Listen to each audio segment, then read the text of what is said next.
Halo semuanya, Assalamualaikum warahmatullahi wabarakatuh.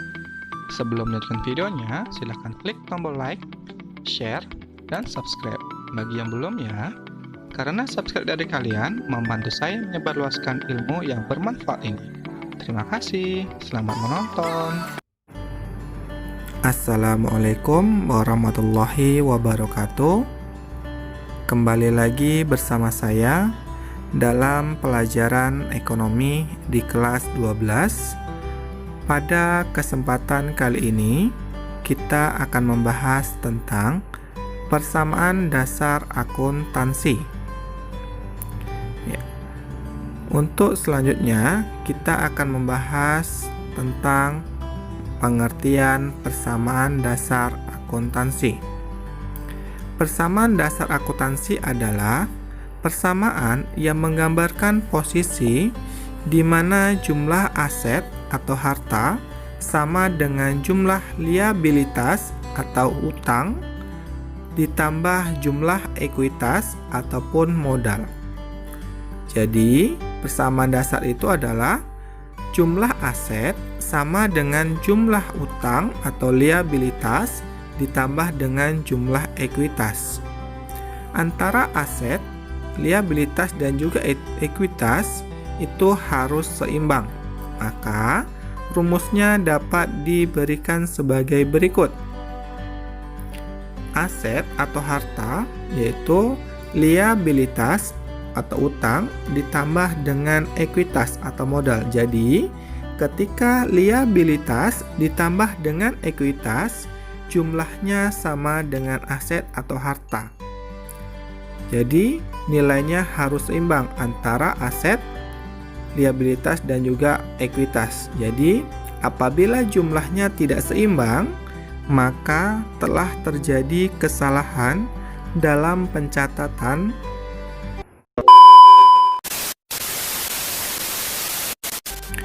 Oke, selanjutnya analisis transaksi dengan persamaan akuntansi. Oke, yang pertama, aset akan bertambah diimbangi dengan ekuitas bertambah. Contohnya, ketika pemilik menyetorkan uang tunai sebagai setoran modal, maka aset bertambah, ekuitas pun bertambah. Kemudian, aset akan bertambah diimbangi dengan liabilitas atau utang. Contohnya, dibeli peralatan secara kredit. Kredit itu maksudnya adalah utang, maka aset bertambah, utang pun bertambah. Kemudian, aset pertama bertambah diimbangi dengan aset kedua berkurang. Contohnya, dibeli peralatan dengan tunai. Aset pertama bertambah berupa peralatan, kemudian aset keduanya berkurang, yaitu di kas ataupun harta. Kemudian, aset pertama bertambah diimbangi dengan aset kedua berkurang dan liabilitas atau utangnya bertambah. Contohnya, dibeli peralatan sebagai. Yang keempat, aset pertama bertambah diimbangi dengan aset kedua berkurang dan liabilitas atau utang bertambah. Contohnya, dibeli peralatan sebagian dibayar tunai dan sebagian dibayar kredit. Jadi, kita membayar tunai sebagian dan sebagiannya di kredit. Jadi, kita masih ada utang. Kemudian nomor 5, aset berkurang diimbangi dengan timbulnya prive atau ekuitas. Contohnya, pemilik mengambil kas perusahaan untuk keperluan pribadi, maka aset berkurang, prive pun berkurang, itu di bagian ekuitas ataupun di bagian modal. Oke, dipahami? Selanjutnya,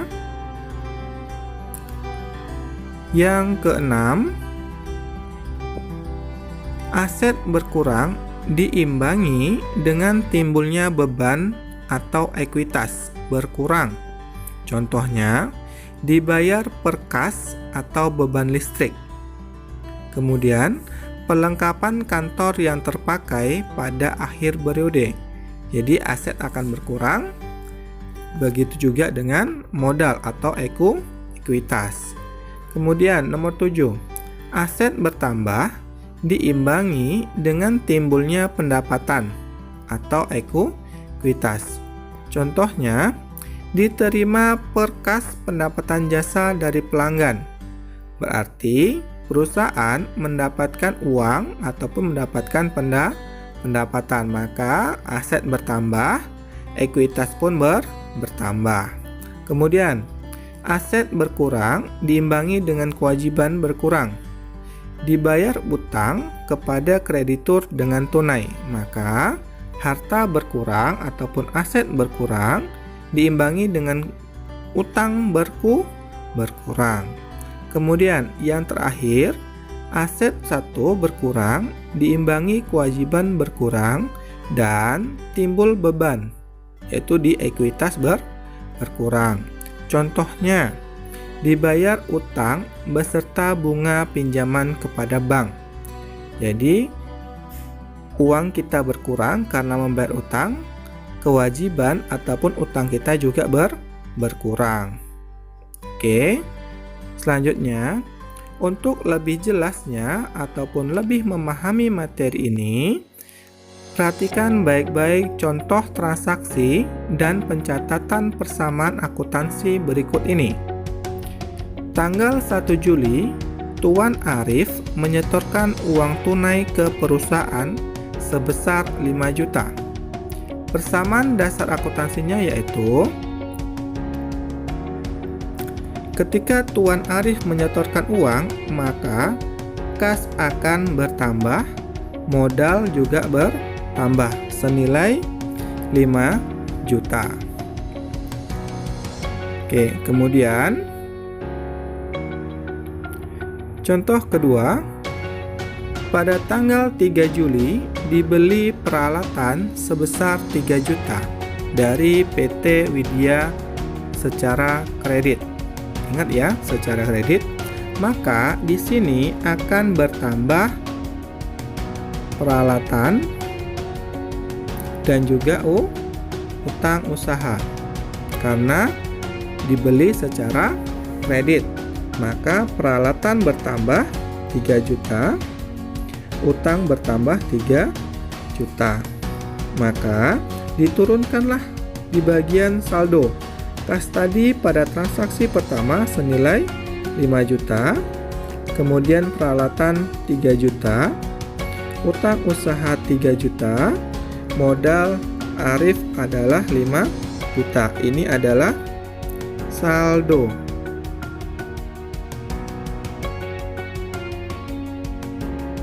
Oke, saldo dari transaksi. Kemudian transaksi selanjutnya, pada tanggal 10 Juli dibeli tunai. Ingat, dibeli secara tunai dari toko Dian, perlengkapan seharga 800.000. Secara tunai, maka pada tanggal 10 Juli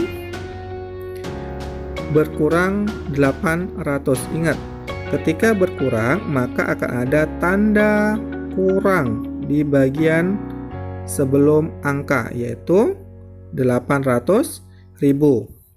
Perlengkapan bertambah itu nilainya juga sama, 800.000, tidak ada tandanya berkurang. Kalau ada tandanya berkurang, berarti itu transaksinya mengurangi, yaitu kas berkurang 800.000, perlengkapan bertambah 800.000. Oke, dipahami? Lanjut. Transaksi selanjutnya, pada tanggal 15 Juli dibayar gaji karyawan sebesar 500.000. Ingat, ini berarti akan ada pengurangan di bagian harta ataupun di bagian aset. Perhatikan baik-baik transaksi tanggal 15.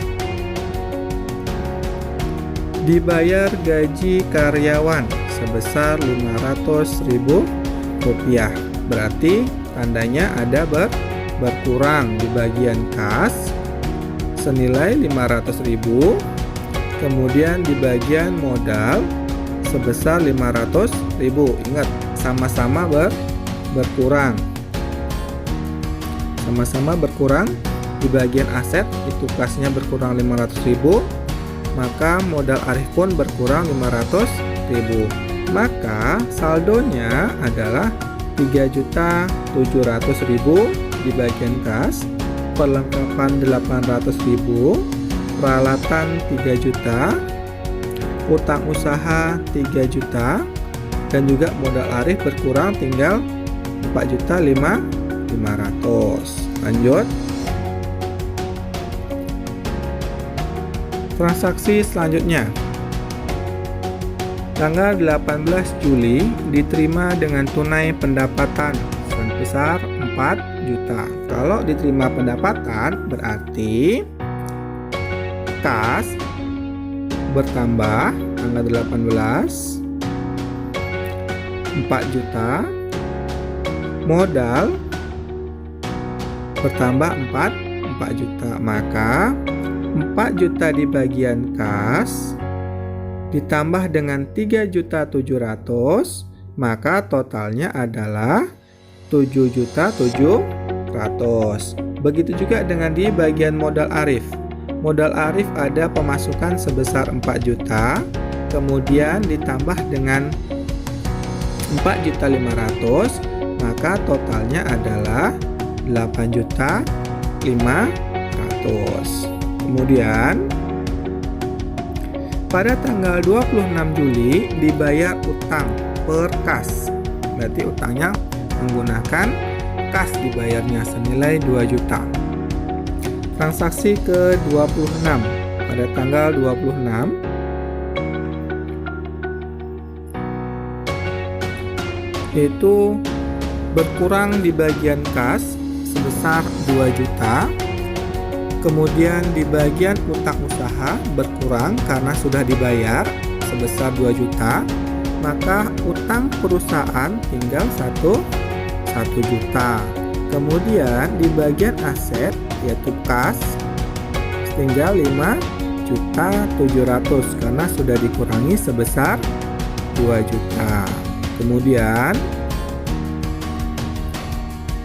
transaksi ketujuh yaitu pada tanggal 27 Juli diambil uang kas perusahaan untuk keperluan pribadi Tuan Arif. Perhatikan kembali tanggal 27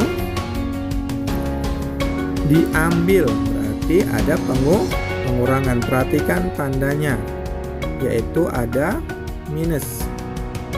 Ada minus di 500.000-nya. Kan ada minus 500 berarti mengurangi aset atau mengurangi kas. Kemudian ada juga ekuitas, pengurangan sebesar 500, maka saldonya dari 5.700.000 ini dikurang 500.000, maka saldonya tinggal 5.200.000. Begitu juga dengan ekuitas atau modal. Dari 8.500.000 dikurangi 500.000, maka saldonya hanya tinggal 8 juta. Oke, selanjutnya transaksi tanggal 31 Juli. Persediaan perlengkapan yang masih ada. Ingat, yang masih ada berarti ini adalah saldo. Yang masih ada berarti itu adalah saldo. Ini tidak begitu nampak tetapi bisa ini, yaitu karena saldonya tinggal 300.000 berarti di sini adalah 300.000, maka pengurangannya adalah 500. 800 dikurang 500.000, maka saldonya yaitu sebesar 300.000. Kemudian di bagian ekuitas berkurang 500.000 berarti 8 juta dikurang 500.000, saldonya tersisa 7.500.000. Oke. Terakhir, transaksi tanggal 30 Juli. Penyusutan peralatan. Ini transaksi terakhir pada tanggal 31 Juli. Yaitu terjadi penyusutan. Nah, ini akan terjadi penambahan akun akumulasi penyusutan peralatan. Jadi dia akan mengurangi modal, yaitu sebesar 50.000. Modal Arif juga berkurang 50.000. Oke. Jadi saldo akhir perusahaan Tuan Arif kas senilai 5.200.000, perlengkapan 300.000, peralatan 3 juta, akumulasi penyusutan minus 50.000, utang usaha 1 juta, kemudian modal Arif tinggal 7.450.000. Oke. Sampai di sini mudah-mudahan dipahami. Saya tutup. Assalamualaikum warahmatullahi wabarakatuh.